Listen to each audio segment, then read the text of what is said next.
ഈ വീഡിയോ ഇത് ബിസ്ക്കറ്റ്. കണ്ടു നോക്കിയേ. ഇത് ഗ്ലാസ്. സോമേട്ട് ഈ പെട്ടുപോയി. ഗ്ലാസ് തൊടാണ്ട് ബിസ്ക്കറ്റ് തിന്നാൽ എനിക്ക് 100 റുപ്യ. ഓക്കെ.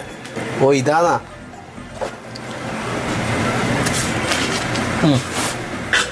ഇത് വെറും ട്രയലാണ്. അടുത്താണ് ചാലഞ്ച്. ഈ ബിസ്ക്കറ്റ് ഗ്ലാസ് തൊടാണ്ട് എടുത്തു കഴിഞ്ഞാൽ ഈ 200 റുപ്യ എനിക്ക്. ഓക്കെ. പക്ഷെ സോമാട്ടാ ഒരു കാര്യമുണ്ട്. ഇതാ അണ്ടി ഗ്ലാസ് നോക്കണം. ഓക്കെ. ഓ എന്നാൽ ശരി.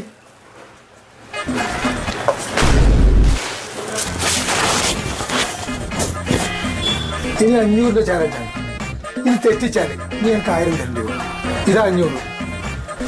ഈ ബിസ്ക്കറ്റിന് ഗ്ലാസ് വേണം എടുക്കണം. പക്ഷെ ഈ ഗ്ലാസ് ഞാൻ മാറ്റൂല. ഓക്കെ.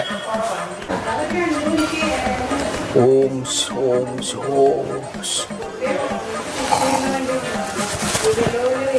ഓം